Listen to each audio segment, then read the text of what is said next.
네, 동양뉴스 TV 주간 한 뉴스 시작합니다. 안녕하세요, 최진석. 서다민입니다.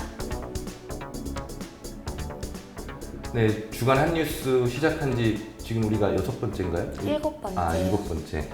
엊그제 시작한 것 같은데 벌써 7번째네요. 주변 반응은 좀 어떤 것 같으세요? 저는 반응이 좀 많이 뜨거웠던 것 같은데 아직 조금 어색해서 더 적응을 해야 할 것 같아요. 네, 저는 주변에 앵커도 아닌 것이 앵커 흉내낸다고 많은 비난이 있었습니다.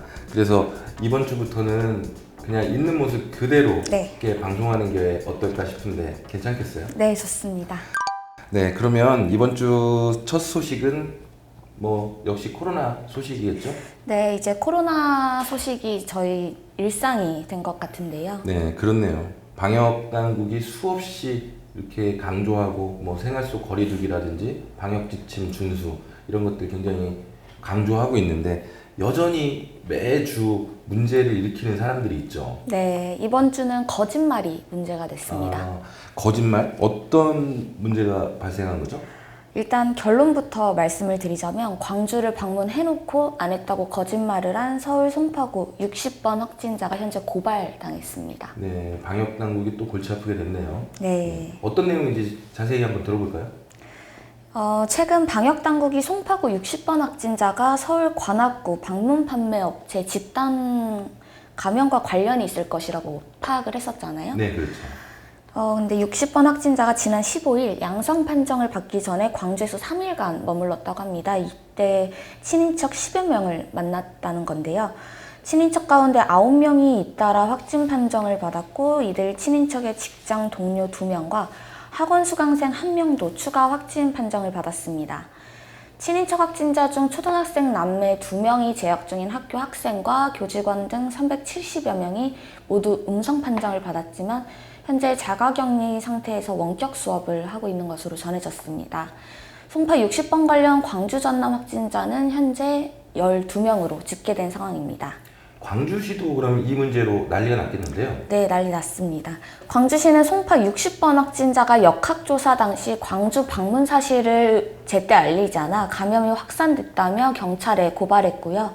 방역당국은 장복기가 2주인 만큼 추가 확진자가 나올 수 있어 예의주시하고 있는 상황입니다. 네, 이번 집단 감염은 광주시만 문제가 되는 게 아니죠. 지금 군부대도 지금 집단 감염이 발생했다고 하는데요. 말 그대로 비상이 걸렸죠. 경기 포천 육군 모 부대의 이야기인데요. 지난 20일 병사 2명이 발열 증상을 보였습니다. 검사 결과는 21일 확진 판정으로 나왔는데요. 이후 추가 확진자가 계속 발생해 23일 기준 총 17명으로 집계됐습니다. 이 중 병사는 14명, 교육 및 상담 강사는 2명, 강사의 가족은 1명으로 집계됐는데요. 강사 2명 중 1명으로부터 군대 내 전파가 이루어졌을 가능성이 높다고 이제 군부대 측은 밝혔습니다. 네, 이제 좀 잠잠해지려나 했는데 또 이렇게 집단 감염이 발생하면 방역 당국도 굉장히 골치가 아프겠는데요. 네. 네. 그리고 이 코로나 관련해서 외국인 환자도 이제 치료비를 부담해야 된다는 이야기가 있던데 무슨 말이죠? 근데 아직 결정된 것은 아니고요. 논의가 현재 진행되고 있는 상황인데요. 일단 외국인이 국내에서 코로나19 확진 판정을 받으면 무료로 치료를 지원하고 있었습니다. 근데 앞으로는 외국인의 치료비를 부담하는 쪽으로 법 개정이 검토되고 있는 걸로 알려졌습니다. 네. 이 코로나 소식 안전했으면 좋겠는데 매주 전할 수밖에 없는 상황이네요. 네, 이번 주 코로나 소식은 여기까지 하고 지금 장마 기간인데 부산에 물폭탄이 떨어졌다는 소식이에요. 네, 시간당 최대 86mm의 집중호우가 쏟아졌는데요. 해운대가 211mm, 기장이 203mm 등 정말 폭탄이 떨어졌다고 할 정도로 많은 비가 내렸습니다. 폭우가 갑작스럽게 내려서 그 피해도 엄청나겠는데요. 네, 안타깝게도 인명피해가 발생했는데요. 도심이 이제 물바다로 변하면서 침수된 지하차도에 차량이 갇힌 겁니다. 9명이 구조됐지만 안타깝게도 3명이 치료 도중 숨졌습니다. 또 산사태, 옹벽, 붕괴, 주택가 지하차도 등 침수가 발생해 많은 차량이 물에 잠기고 수십 명의 이재민이 발생했는데요. 기차와 전철 일부 구간은 운행이 중단되기도 했고요. 지하철역 침수로 전동차가 무정차 통과하는 상황도 발생했습니다. 네, 부산뿐 아니라 강원, 서울에서도 많은 비가 네. 오고 있죠. 네, 더 이상의 피해가 없어야 될 텐데 큰일입니다. 근데 이번 장마가 끝나면 또 본격적인 더위가 시작된다고요? 네, 맞습니다. 기상청은 장마가 끝날 것으로 예상되는 이달 말부터 본격적인 한여름 찜통 더위와 열대야가 시작될 것이라고 봤는데요. 가장 심한 무더위는 약 2주가량 이어질 것으로 내다보고 있습니다. 또 내륙 곳곳에 기습적인 호우가 쏟아질 수 있다고 하니 각별한 주의가 필요할 것 같습니다. 네, 올여름은 호우뿐만 아니라 무더위까지 우리가 각별히 주의해야 될 점이 많은 것 같네요. 네. 근데 이번 주 같은 경우는 이 호우 피해 말고도 폭발 사고가 있었죠? 네, 용인과 인천에서 화재 및 폭발 사고가 발생했는데요. 사상자도 다수 나왔습니다.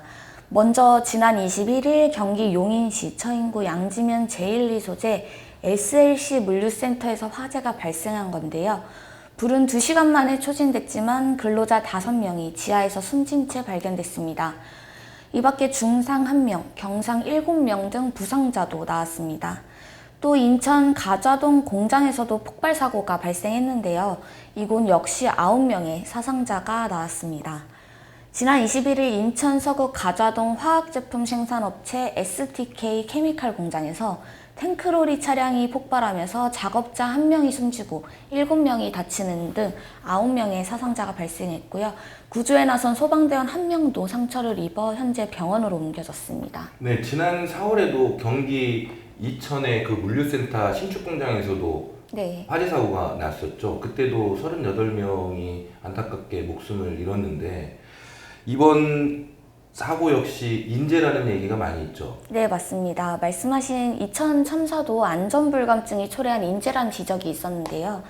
이번에 발생한 2건의 화재 역시 인재가 아니냐는 지적이 일고 있습니다.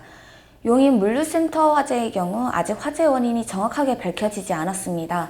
지난 2017년 신축공사 당시에도 지하 옹벽이 무너져 10여 명의 사상자가 발생했는데요. 이에 안전불감증이 초래한 인재라는 지적이 생긴 겁니다. 케미칼 공장 폭발 역시 과산화수소를 넣는 공장 저장소에 수산화 나트륨을 잘못 주입한 뒤 20톤 탱크로리 차량에 호스를 연결해 수산화 나트륨을 빼내다가 폭발 사고가 발생했습니다. 네, 물류센터도 그렇고 공장도 그렇고 한번 이런 큰 대형 사고가 발생하면 수많은 인명이 피해를 입게 되는데 네. 왜 이렇게 안타까운 사고가 끊임없이 발생하는지 모르겠네요. 정부도 철저한 대책을 마련해야 될 것 같습니다. 네. 그래도 이번 주는 이런 안타까운 소식과 함께 그래도 기쁜 소식도 있었죠. 그 세계적 멸종 위기종인 자이언트 판다가 새끼를 낳았다고요? 네, 맞습니다.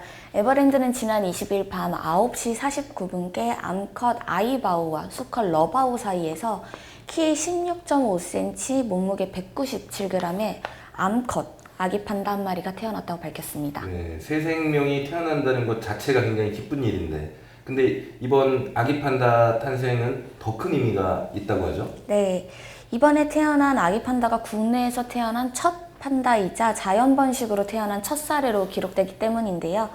에버랜드는 판다의 가임기가 1년에 단 한 번으로 임신과 출산이 어렵다고 설명했습니다. 미숙아 상태로 태어나 초기 건강관리가 매우 중요한 만큼 현재 197g에 불과한 아기 판다가 건강하게 자랄 수 있도록 판다월드 내부에 특별 거처를 마련했고요. 당분간 일반에는 비공개할 예정이라고 전했습니다. 일반 공개 전까지 에버랜드 공식 유튜브와 블로그 등 SNS 채널을 통해 아기 판다의 성장 과정과 근황을 지속적으로 공개할 것으로 보입니다. 네, 아이바오? 네. 러바오? 맞나요? 네, 맞습니다. 이 부부 판다는 언제 한국에 온 거죠? 지난 2016년 3월에 중국 쓰촨성 판다기지에서 약 2,400km를 날아왔는데요. 아이바오와 러바오는 지금까지 약 950만 명 이상이 관람했을 정도로 큰 사랑을 받아왔습니다. 네, 아무쪼록 건강하고 행복하게 자랐으면 좋겠네요. 네, 끝으로 전해드릴 소식은 우리 지난주에도 소식을 전해드렸는데 네. 유충 소식이 이번 주도 뜨거운 이슈가 됐죠? 지난주 인천 서구에서 유충이 발견돼 시당국이 대책 마련에 나섰다는 소식 먼저 전해드렸었는데요. 이후 서울, 부산, 충북, 경기 등 지역에서도 유충 발견 신고가 잇따라 접수돼 국민들의 불안이 가중되고 있습니다. 지난 21일 환경부는 전국 정수장 49곳을 긴급 점검한 결과 인천 공촌 정수장을 포함한 7개 정수장에서 유충이 일부 발견됐다고 밝혔습니다. 유충이 발견된 정수장은 인천 공촌, 인천 부평, 경기 화성, 김해 3개, 양산 범어, 울산 회야, 의령 화정 정수장으로 이들 정수장은 활성탄지가 설치된 곳인데요. 활성탄지에서 부화한 유충이 걸러지지 못한 채 정수장과 배수지를 거쳐 가정까지 흘러갔다는 겁니다. 이 밖에 점검 대상 정수장 중 12개 정수장은 방충망 미설치 등 운영상의 문제가 지적됐습니다. 환경부는 생물체가 활성탄지에 유입되는 것을 원천적으로 차단할 수 있도록 방충 관리를 철저히 하는 한편 시설 문제로 인해 유충이 유출된 것으로 확인되면 전문가들과 논의해 상수도 설계 기준을 개선하기로 했습니다. 네, 지금 말씀하신 지역 외에서도 전국 각지에서 유충과 애벌레 관련된 신고가 잇따라 접수되고 있는 상황이죠. 네, 맞습니다. 네, 하루빨리 수습돼서 국민들이 깨끗한 수돗물을 마실 수 있게 되길 바라겠습니다. 네, 이번 주 주간 핫뉴스는 기존과는 좀 더 다르게 꾸며봤는데 어땠나요?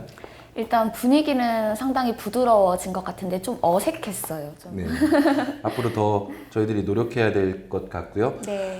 네, 이번 주 주간 핫뉴스는 여기까지입니다. 시청해주셔서 감사합니다. 저희는 다음 주 더 알찬 소식으로 찾아뵙겠습니다.